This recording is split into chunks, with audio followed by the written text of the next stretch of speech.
আমি আবার হাক ডুগা ভর্তা টর্তা হইলে কয়টা ভাত খাইতাম পারি। আমার দেহা দিয়ে আপনার আর ভাইও কিন্তু হাক ডুগা ভর্তা হইলে খাইতে পারি। আজকে আমি এমন একটা রেসিপি বানাইম যে রেসিপি নিয়ে আমিও কোনোদিন খাইছি না, আর এই রেসিপি বানায় কিন্তু আমিও খাইম আপনার আরো দেখাইম। প্রথমে কিন্তু দেখাইছি কতলা হুটকি এটি কিন্তু বালা করে ধুইয়া দেয়া লইছি। ওখানে একটা ফ্রাই প্যানের মধ্যে কতলা তেল দিয়ে দিয়েছি কতলা পেঁয়াজ, এরপরে কিন্তু দিয়ে দিয়েছি কতলা শুকনা মরিচ।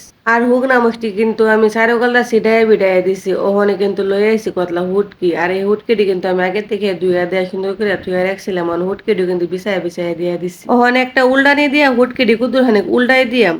এর আগে কিন্তু আমি একটা ভুল কাম করছি, লবণ দিতাম ভুইল্লা গেছি গা। আচ্ছা গো আচ্ছা, লবণ দিতাম ভুইল্লা গেলে কি হইব, ওখানে সময় আছে দেওয়ান যাইব। ওখানে আন্দাজ করে দিয়ে দিছি কুদ্দু খানেক লবণ, আর লবণটা দেওয়ার পরে কিন্তু হুটকিটি তাড়াতাড়ি করে মিশা গেছে গা। এরপরে আমি উল্টায় পাল্টায় হুটকিটি করে বাজা বাজা করতেছি। এমনটিকে বাজা বাজা করাম না, করকুরে হইব না নরম থাকবে, সুন্দর একটা গ্রান বাড়িব। আর হুটকিটির থেকে যখন সুন্দর একটা গ্রান বাড়িব তখন মনে করা হইব যে হুটকিটি হইয়া গেছে গে। এর ভিতরে কিন্তু আমি ফাটা ফুটা সবই ধুইয়া দেয়া রেডি করে লাইছি। আর সবকিছু একসাথে রেডি করে লাইলে কিন্তু বর্তমানে বেশি একটা সময় লাগে না।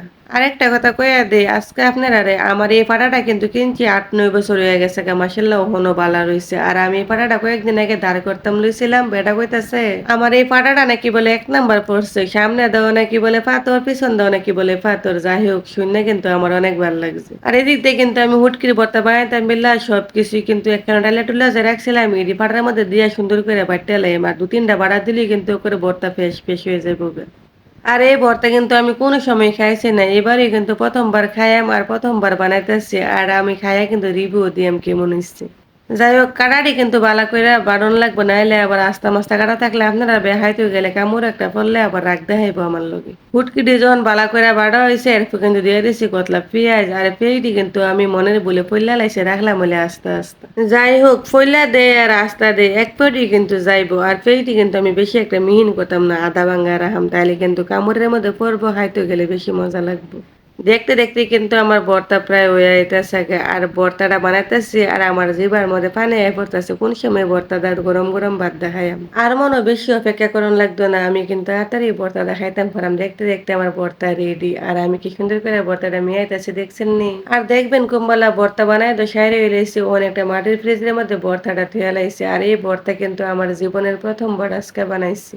আর ভর্তা বানাইছি, ফাটা ফোসা ভাত খেতাম না এটা কোনো কথা নাকি? ফাটা ফোসা ভাত তো আমার খাওয়ানোই লাগবো। আর আমি কিন্তু গরম গরম কুকার থেকে ২ চামচ ভাত লইয়া লাইছি। আর এদিক দিয়ে আমি গরম গরম ভাতের সুন্দর করে হাত দিয়ে মাইখা মাইখা ভর্তাটা মিয়াইতেছি। এরপরে কিন্তু সুন্দর করে ২-৩টা বাটা ডালাইছি। আর আমার ফাটা ফোসা ভাতও কিন্তু রেডি হয়ে গেছে গা। আর আমি ফাটা তরাই খাই কিন্তু ফাটা ফোসা ভাত খাইতাম পারি, আমার কাছে অনেক ভালো লাগে। এন্দা আমি ফাটা ফোসা ভাত খাইতেছি আর মনে মনে কইতাছি এত ধরনের ভর্তাই খাই না কেরে, কাঁচা ভর্তার স্বাদ কিন্তু কোনো ভর্তার মধ্যেই নেই। কাঁচা ভর্তায় কিন্তু বেশি মজা লাগে। আর এই ভর্তাটাও কিন্তু অনেক মজা হয়েছে, আপনারা একদিন ট্রাই করে দেখবেন।